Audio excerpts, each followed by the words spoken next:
Okay, welcome back everybody to episode 14 of the Dodge Raider rebuild project I've been working on.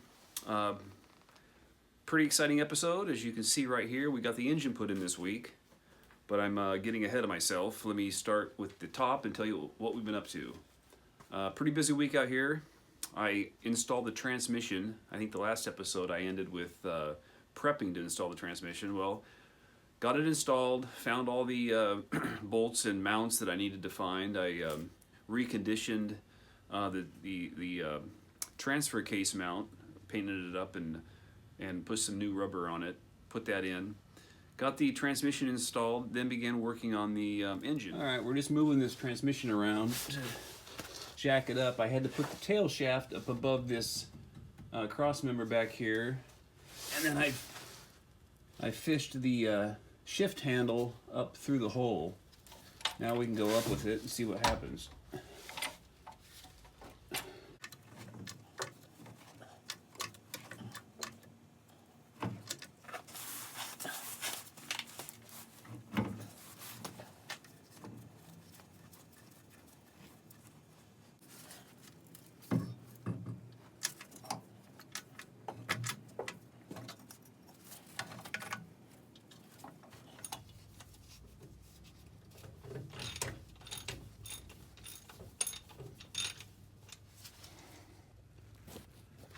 We're making some progress on putting this transmission in here. I just attached the two transmission fluid cooling lines, which run up under the transmission towards the radiator. I have to attach a bracket right here to hold those to the bell housing. And then next, I will attach the wiring for these two switches, as well as the speedometer cable and other wiring, before I put in the transmission cross member. Once the cross member is up, then I can put in the front drive shaft, which goes up to the front differential, and the rear drive shaft. So we are taking this one step at a time and making some progress. Put in this front drive shaft, but I'm greasing up the U-joints first, and then I'm also going to apply some grease to this front attachment. This will slide into the transfer case past a seal, but you want this to be lubricated, not put on dry. So we'll take care of that in just a minute.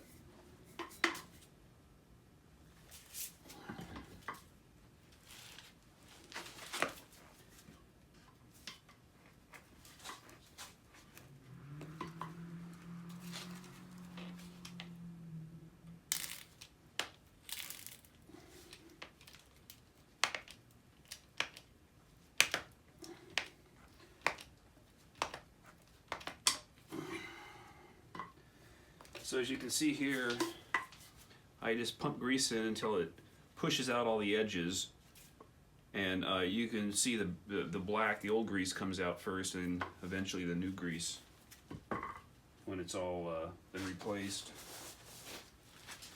Definitely want to clean up after you do this so that you don't get sand and grit kind of caked around that when you're driving.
Okay, the transmission is in with the cross member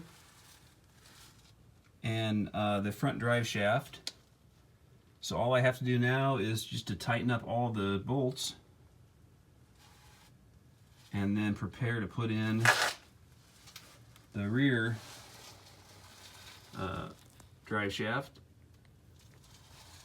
and then the skid plates, and then we'll be done under here. So we are just about wrapped up with the transmission. We can move on to the engine next. What I had to do to the engine before I put it in the car was I had to put on the rear main seal and the pan.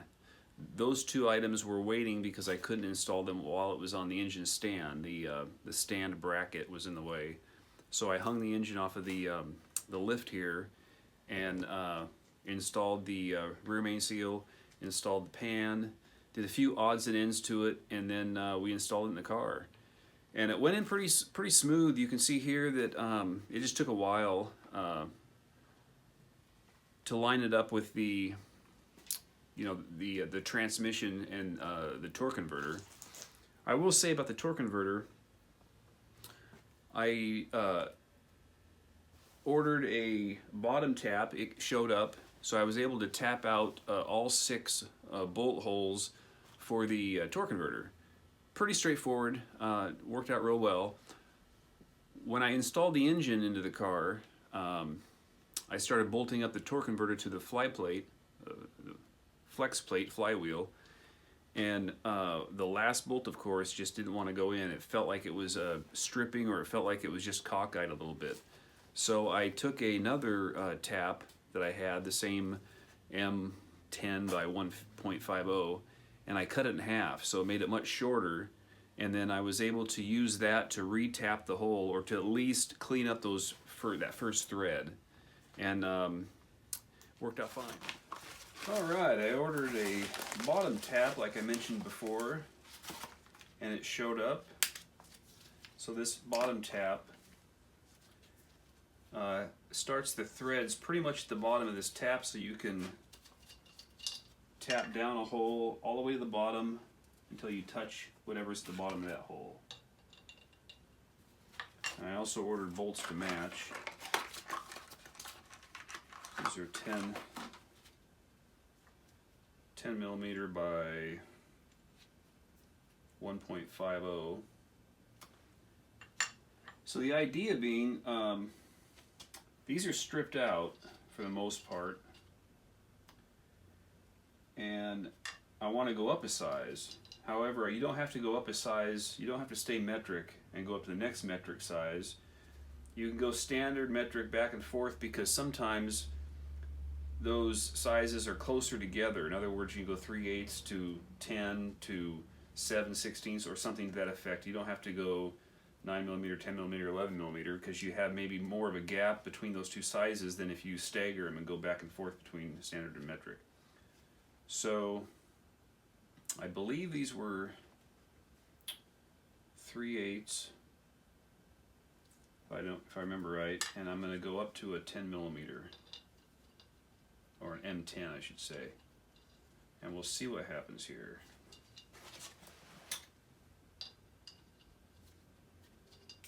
My hope was I wouldn't have to drill these out, because it would be close enough to where I can just use the tap on them.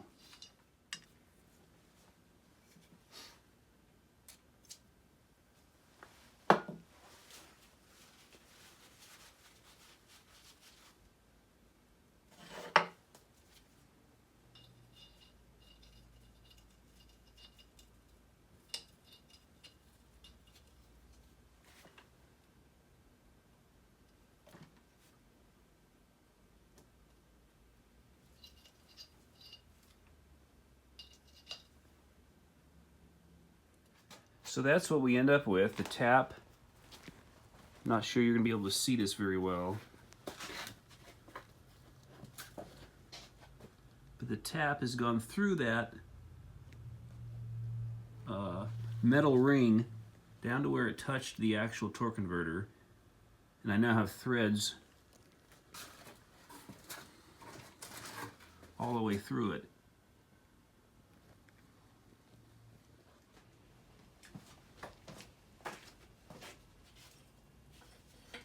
Alright, prepping this motor to put it in this car behind me.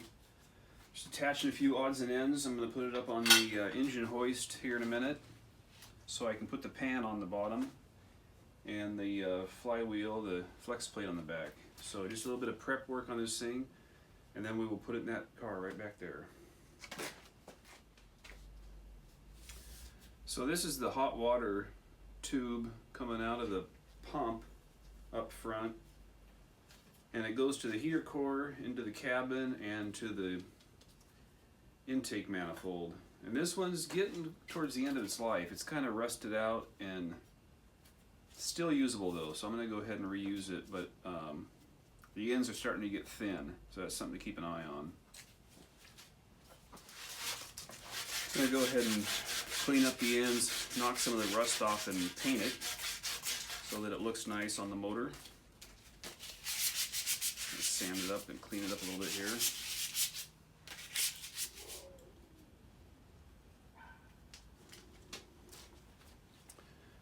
And we're putting on the rubber connectors to connect this heater pipe to the pump, the water pump.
Nobody knows how hard it is to be me. Nobody knows the troubles in my life.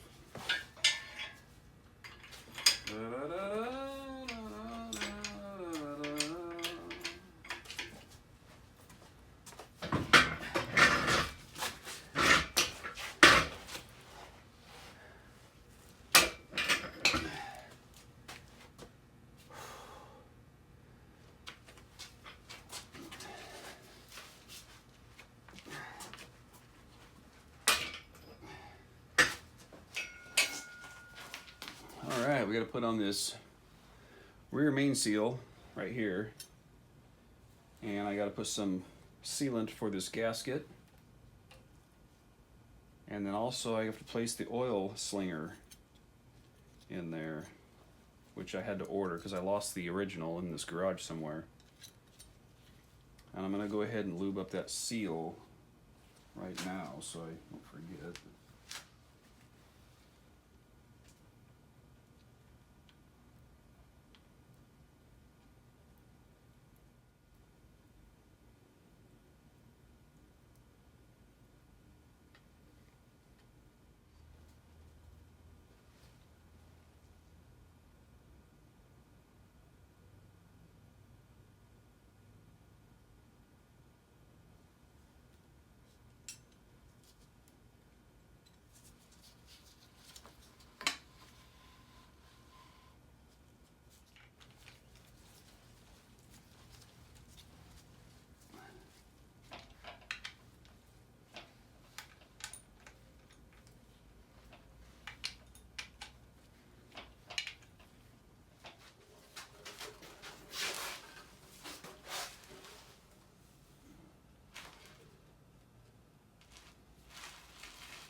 right, we have the oil pan attached, and I sealed the gasket to the oil pan side, but not the block side. That cork gasket just rests right against the flat surface of the block. However, the oil pan has some contours to it and whatnot, so I always seal it to the pan side. And you also have to dab some extra sealant in between the cases, whether it's that front timing case or the rear oil seal case. So next we'll put the tin on for the bell housing and the flywheel. We'll work on that next.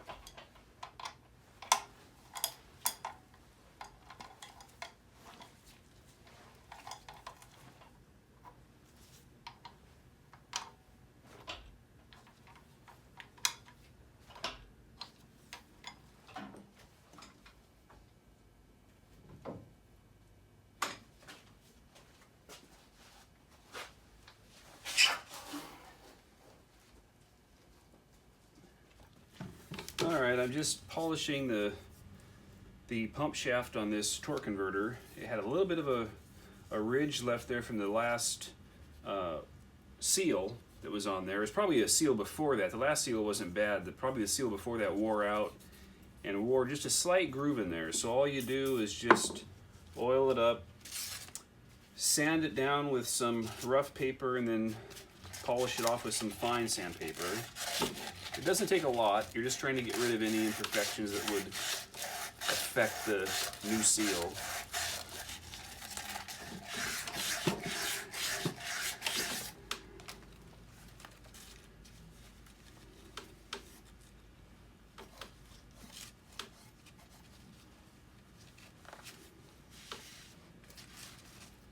All right, looking pretty nice. Yeah, that should be fine.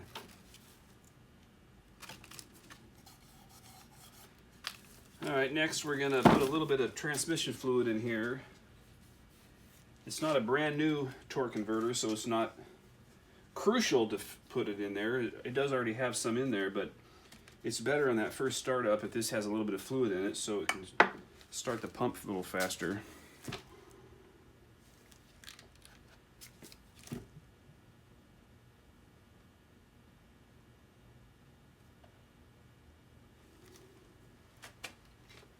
Okay, before I put the engine in, I've got to put the torque converter in. What you're going to do is slide this into the transmission and, try not to put too much pressure on that seal, one way or the other. And then you're going to want to click it in a couple of times.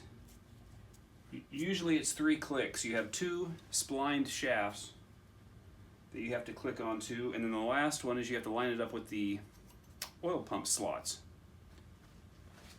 So usually when you put it in, you just go back and forth until you got clicks, until it goes all the way back. We'll see what we can do here. Some transmissions are pretty easy, some are pretty difficult.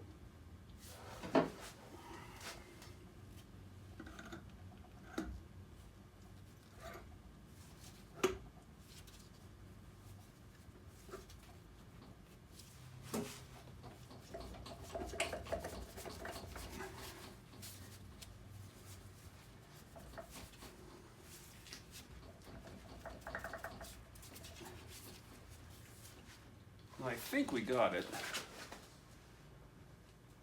I can measure how deep it is.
getting there. I'm just trying to line up transmission and the motor mounts. We're almost there.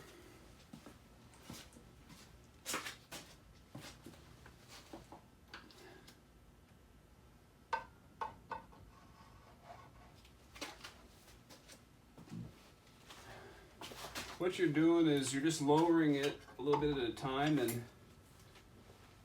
double checking to see if you're hitting anything. It should be obvious, of course, but there's tons of little wires and hoses and also I've got this on a chain that's not very movable. It helps if you put it on like a balance plate so that you can rock the engine back and forth and side to side. I don't happen to have one of those. I've always just used a chain. Problem is that when it gets down there, it might be a little cockeyed, and you just have to kind of reef on it a little bit to get it to fit properly.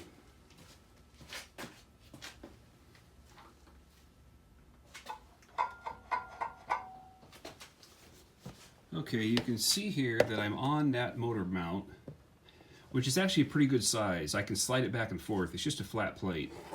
And I'm getting close to the transmission.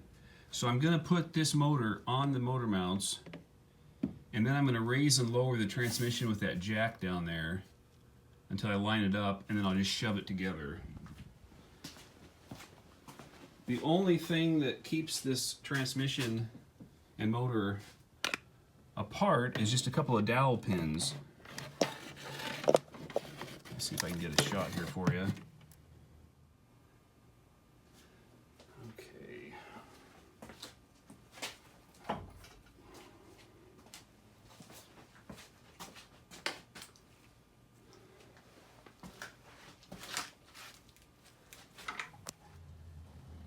So we're getting the engine close to the transmission there. I already got one bolt in.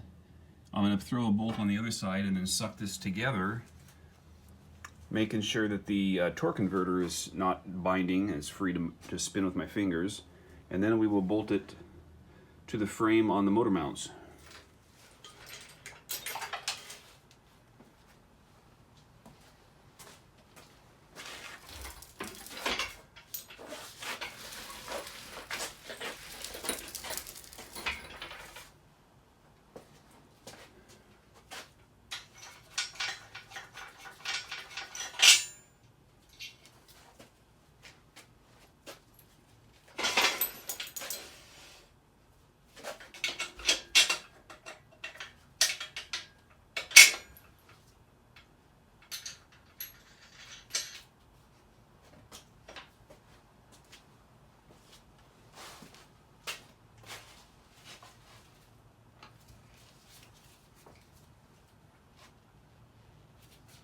The motor is in the car.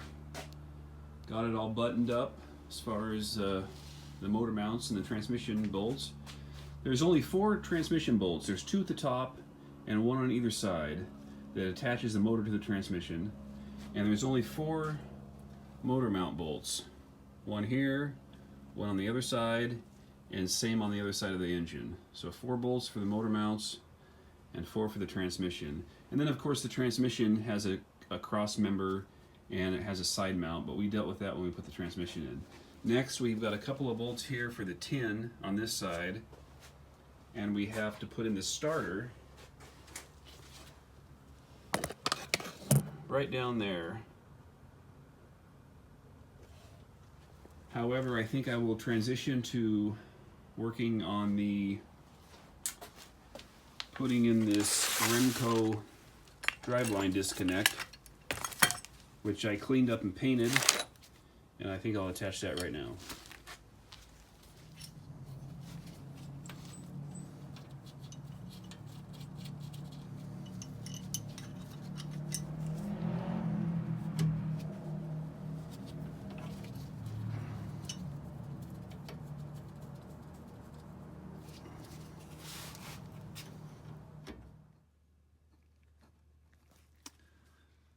So, all right, we are putting in the torque converter bolts. Now I had to take off about 1/8 of an inch off each bolt because they were a little bit too long. Remember, I went up a size to an M10, which made the bolt a little bit bigger. And then I got all the bolts in except for the last one. It's not wanting to thread correctly, so I went ahead and grabbed a tap. I shortened the tap down a little bit. I'm re-tapping the hole so that I can get this bolt to start. There's always the last bolt that doesn't want to go in on a project like this. So I've tapped it out. We're gonna see if we can get this thing to start and get this buttoned up. Okay, I'm putting together the linkage for the shifter. This goes up underneath the transmission. That side over there attaches to the handle inside the cabin. Got a couple of pivot points here. And then this arm goes to the transmission control arm. And I'm replacing a couple of springs. I'm actually missing a couple of bushings and a rubber seal for the very end. So I may have to get online and order a couple of parts. I got this one, I'll put that together. But I either misplaced this bushing and this rubber piece, or it may have been too damaged. I don't remember when I took this apart how bad it was. In either case, I may have to order a new one, but we'll get this put in shortly. Hooking up the linkage here. This is the cross shaft that goes over to the shifter, and this the shifter inside the cabin, and this comes up and over up to the top of the transmission to shift the lever there. I bought new rubber components for all these joints. Place out of Russia ordered them for me from Japan, and so I'm just puzzling everything together. And a little bit tedious. I've lost a couple of small parts I might have to reorder, like dust cover and a spring. They're in the garage here somewhere, and I don't remember what I did with them. It's time to buy that organizer from Harbor Freight. That color-coded plastic organizer would come in handy when you're taking apart a car. So one small step at a time. I'm not filming all of this under here because it's pretty tight and kind of tedious. You can't really see what I'm doing that well, but I'm just attaching everything to the transmission and motor. Next I'll be hooking up a couple of wires, plugging a few things in. I'll be under here most of the day before I'm wrapping it up. Okay, we're working on the tedious process of just putting parts back on this motor. I'll put the starter on next. There's just about 24 different things that have to go on. I have to pay some attention to the radiator, paint it, and put a few things on the front before I can put the fan shroud and the fan on and the belts. But there's just about 24 different things we have to fiddle with here, and each one takes time.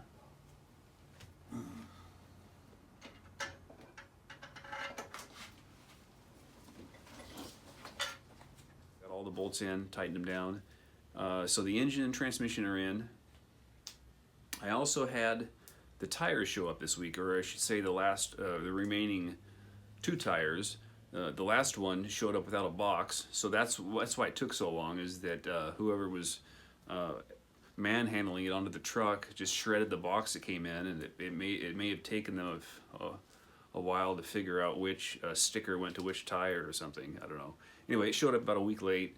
So I pulled out the old Harbor Freight tire installer and balancer and spent a couple of afternoons doing some back-breaking work of installing tires on the rims. And it's pretty straightforward. It's not that big of a deal. It's just it can be a pain. It can be kind of rough trying to shove those tires onto rims.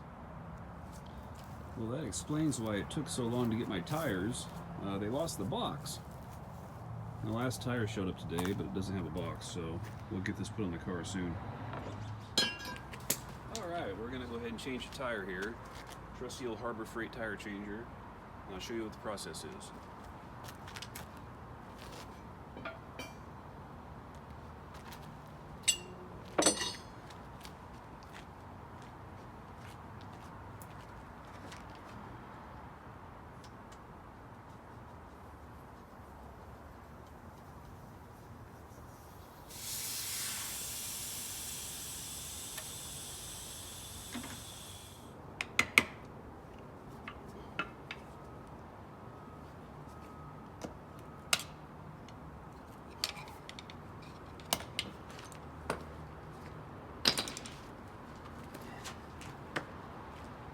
and save the lead weights just in case we want to reuse them when we balance the tire.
Tire off.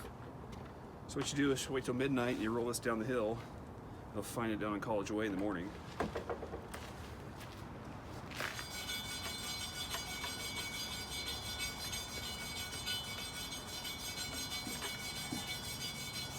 Okay, next you just scrub off all the tire residue from the lip. Make sure you have a good seal with the next tire.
Okay, now that we have the tire mounted, we're going to balance it next.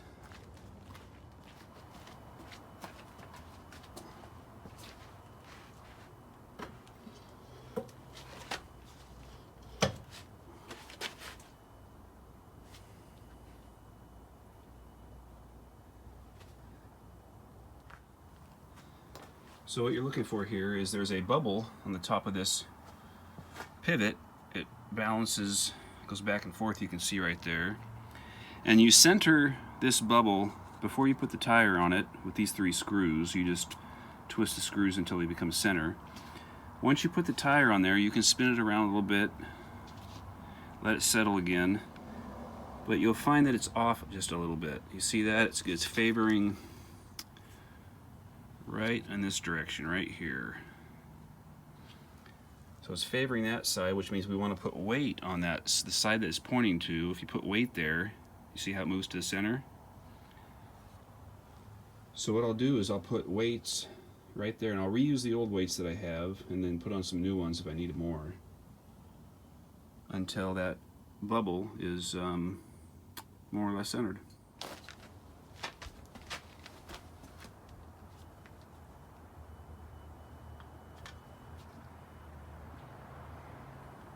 Okay, I'm just going to reuse the old weights I took off. Just bend them back into shape and bend this clip down a little bit more.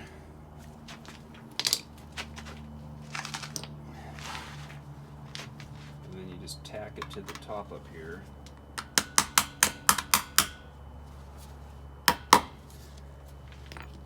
And I'm also going to put on some of these stick-on weights.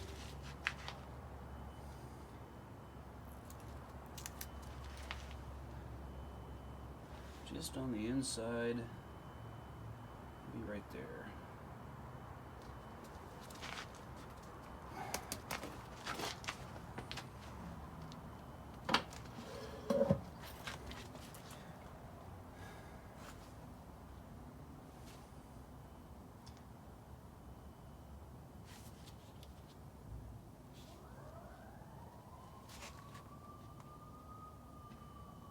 Yep, pretty good centered.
We got the new tires and wheels installed on the car. Looks pretty nice.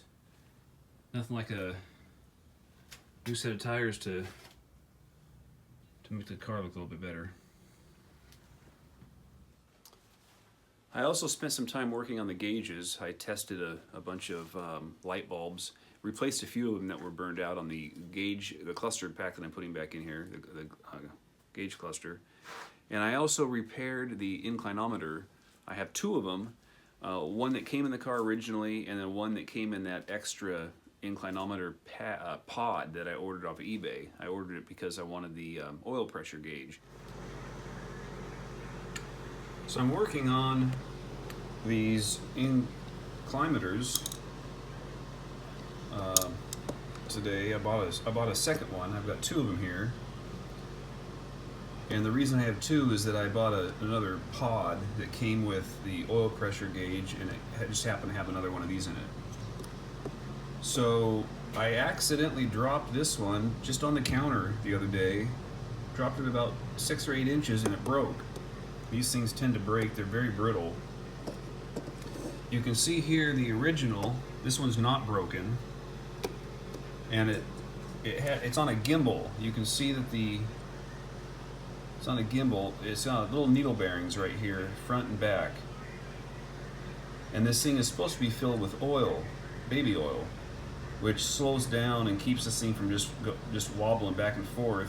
It's got baffles in there, so if this thing's full of oil, it turns very slowly. Well, this one broke, and I imagine there's probably a lot of you out there who have broken inclimators. And it's this thing right here. It's this piece of plastic with a needle in it that snaps in half. In fact, this one over here is already cracked. I don't know if you'll pick it up here, but you can see it's already cracked in half right there. So I'm going to glue, epoxy glue, some plastic. I got some plastic pieces here. We're gonna support that with some epoxy and a piece of plastic, and I'm going to repair this one same way. I'm going to brace it with some plastic, cut this down to size, and then I'm going to epoxy it back into place here on this where it attaches. Once I get that fixed, then the last thing is to epoxy a back on these so that I can fill it back up with oil. What they did originally was, this is a sealed unit with a hole at the top right there that they epoxy. That's where they filled the oil originally at the factory, and they put epoxy over it to seal it up. Well, the back of these came with these flexible discs. They glued right there, and these are flexible, I suppose, for atmospheric pressure. If you're going up a mountain or something, they wanted to relieve some pressure in there so that it didn't crack. I suppose that's what the problem was. I don't really know. But these discs become very brittle over time, and that's why they leak. You can see this one right here has cracks in it. And you know, after 30 years, all that baby oil leaks out onto your dash, and then you end up with one that doesn't have oil in it. So today what I'm going to do is repair them with epoxy glue. I'm going to find another piece of plastic that I can glue on the back, and then we're going to drill out the top, fill it back up with oil, and put epoxy across it. And I should have 2 good inclimators when I'm done here.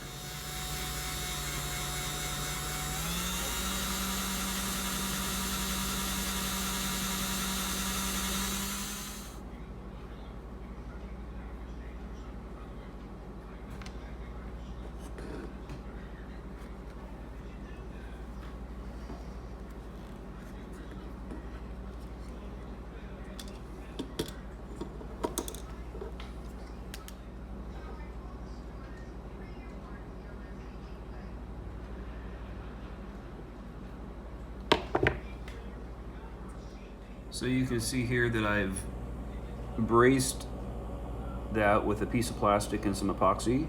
It should strengthen it up so this unit here shouldn't break in the future. And I've done the same with this brace here. Once that dries, I will put that into here, and we will move forward with trying to fix these. So I have glued this back together and braced it. So now this broken inclinometer works again. Just waiting for it to dry. I also braced this one, the one that was actually already working, glued a brace across the top.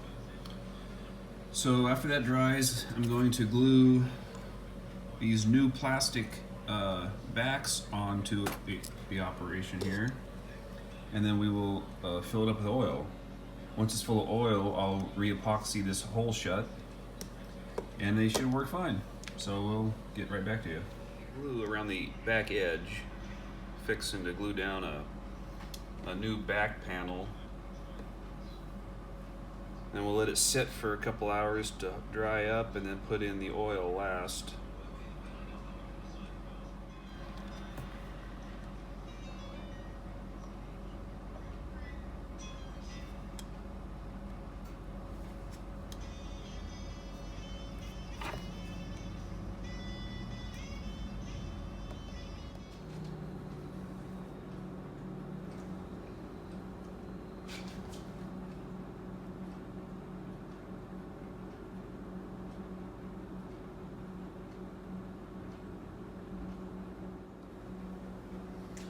Alright, well, we filled one up. So what I'm going to have to do is, since I spilled it on top there, I'm going to have to use some soap and water to get the oil off that hole so that I can epoxy the hole and it will stick. So that will be the next chore.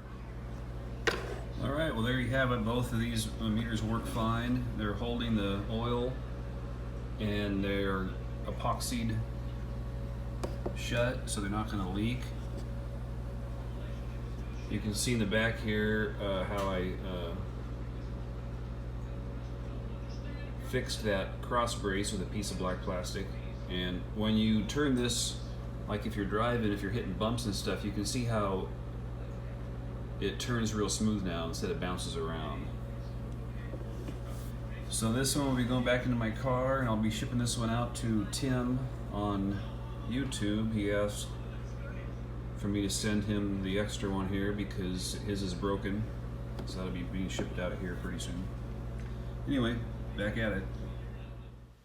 So you might notice here that the windshield is still not in the car, and you might be asking yourself why.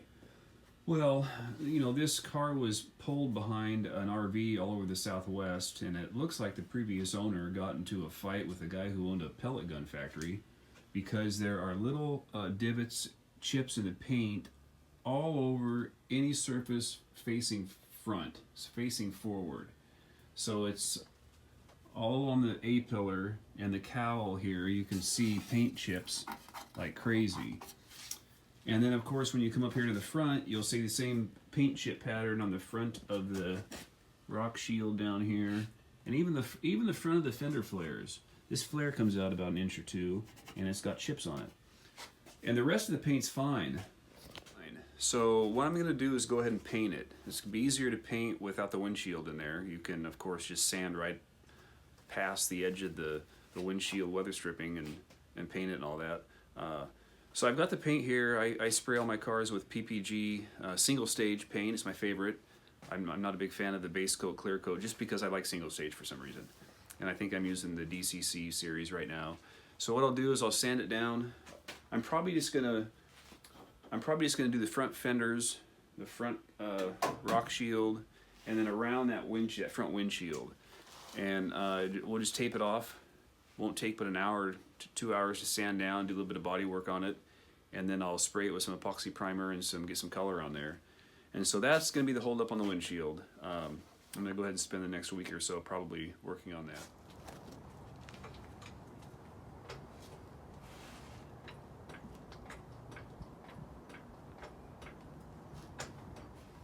Okay, we're going to put fluid in this rear differential. Then we're going to tighten the drive shaft bolts while we're down here. Once we get those two things wrapped up, we can put the new wheels on and pretty much be done back here, with the exception of bleeding the brakes, which we will do in a few days.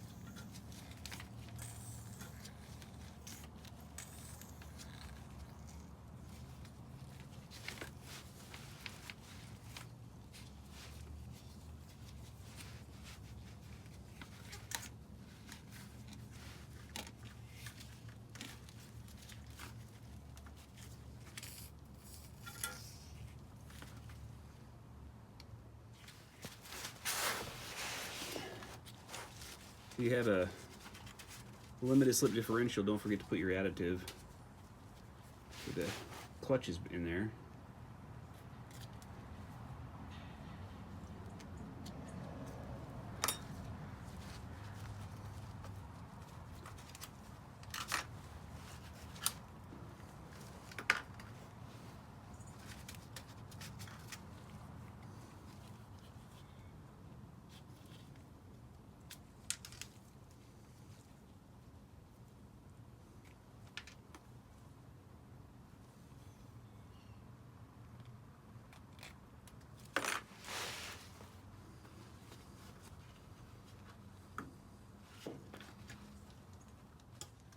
Okay, we finished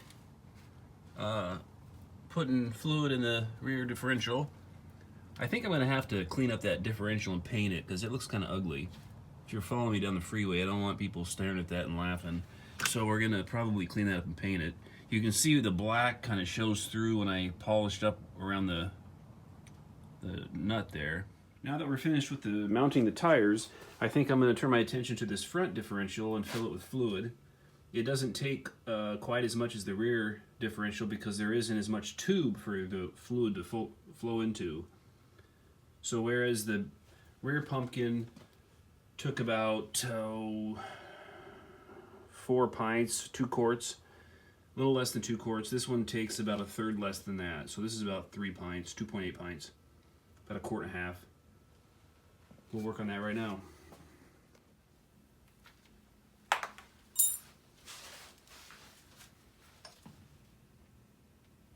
Too big.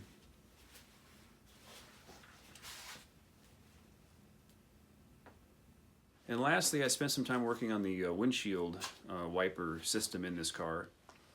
Had a question on YouTube about how to lubricate the linkage since it's mostly buried inside that front cowl. And as you can see here in this video clip, you have a couple of access points to the linkage behind the cowl there. One is to pull out the motor, the windshield wiper motor, and the other one is to pull off the panel that covers the same motor opening if this was going to be a right-hand drive car. And you can access all the joints pretty easily that way. This car here was completely frozen up, completely rusted. You couldn't move the arms at all, so I had to pull them out of the car. And in fact, the big nuts holding on the pivot points up on the top of the cowl were just rusted shut. So I used a Dremel just to cut them off, and I've got the whole system soaking right now in some carburetor oil, and it's already freed them up. I can already move them now. So once I get them cleaned up and re-greased and all that, I will order the nuts, and we'll put this linkage back in the car. And then I got to test the motor. You know, they probably ran that windshield wiper motor, or at least attempted to, with the linkage just frozen. And so there may be a dead spot in that motor. I'm going to have to pull it out and test it and see if it works. I'm going to go ahead and work on these windshield wiper arm, the mechanism underneath here in the cowl. I had a couple of questions on the YouTube channel about how to fix these. They're running slow in cold weather or not working at all. I was going to go ahead and grease mine up, and then I discovered that mine are completely rusted, apparently, because I can't turn them at all. I grabbed this arm under here. This hooks to the motor, goes back and forth, and it goes up to that arm or that pivot point, and then it has another arm that comes over here and it operates both of them. Well, I tried. What you do to get to them is you take your windshield wipers off by this nut, pops off here, your wiper arm pops off, and then this plastic shield comes off, and you're left with this nut. Well, both of these nuts here are completely rusted to the pivot mechanism, and I've soaked it for the last few days in some brake free and whatnot, and it's not budging. In fact, if you turn this, it starts to turn the whole mechanism, which is going to strip out the little notch in this sheet metal, wherever the notch is. So I'm just going to go ahead and cut these off with a Dremel. I'll get new nuts later. I'll try not to get close enough to damage the threads. But that's about the only way I'm going to deal with it. Because even if you can get a pair of vice grips on the mechanism back there and force that nut off, you're not going to be able to get to that one very easily. It's quite a ways from either access hole. You can also access it from this side. That's a door for the wiper if this was going to be a right-hand drive car. And I suppose you could take this door off and reach up there and deal with it, but I think I'm just going to go ahead and use a Dremel and cut those nuts off. Now, if you need to just lube up the joints to make them work better, if yours are turning fine, but you want to add some lubrication to it, just take out the wiper motor here, and even the access door on that side, which I just did. And you can then get up there and put some lube on all these points. You're going to have to lubricate that one, that joint, this joint. You have a couple of joints right there, which you can probably get to with that door. And then also, you'll have to lubricate this mechanism right here. This is a pivot. It pivots inside this sleeve, so you'll have to dribble some lubricant down here. But I think if you did that, it would free up your wiper motors or your wiper arms if they're running slow. However, if they're completely stuck like mine are, probably gonna have to take them out all the way.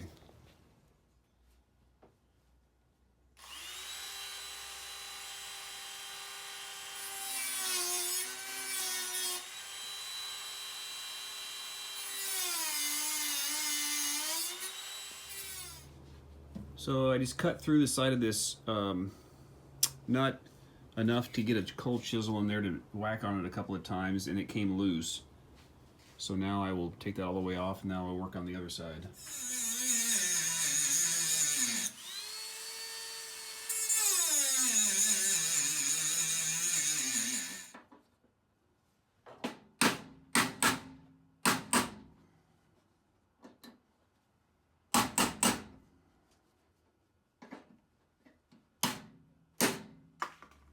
So once you take this ring off here, this nut, I'm gonna have to buy a couple of new ones. So obviously I broke this one. Then this spacer comes off, and then this just pushes down into the cowl. We'll do the same thing over there, and then everything will pull out this window right here.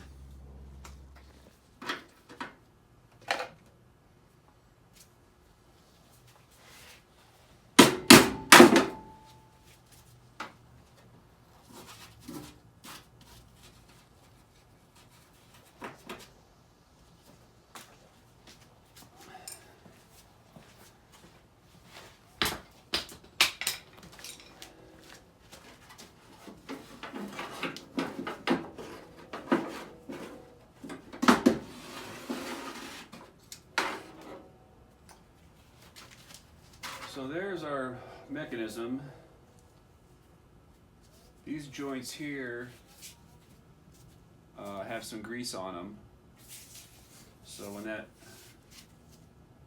it goes like that. But mine are frozen up right here. Well, this one kind of turns a little bit. So this one, I don't know if you can see it or not. See how that spins? This is attached to the body, and when that goes back and forth, it's turning the windshield wipers. Most likely, this is what has to be greased up if that slows down in cold weather. It's a self-contained unit. There's no way to open it. You just have to get some penetrating oil into it. This one, on the other hand, is completely frozen. I can tell just by playing with it. So I'll have to soak this in oil for a while, see if I can even fix it. Might have to buy a new one. We'll see. So that about covers what we did this week to this car. I'm not sure we're going to get the car started over the next episode. I think I'm going to spend some time with, like I mentioned, doing the paint. And then, of course, there's probably 24 things that have to be put back on this motor and in the front of the motor, fan, radiator, hoses. There's a variety of things I have to put back together still. So it's unlikely I'll get it started this week, but very soon we will have this puppy running, and that will be pretty exciting. So, yeah, thanks for tuning in, and we will check you guys next week.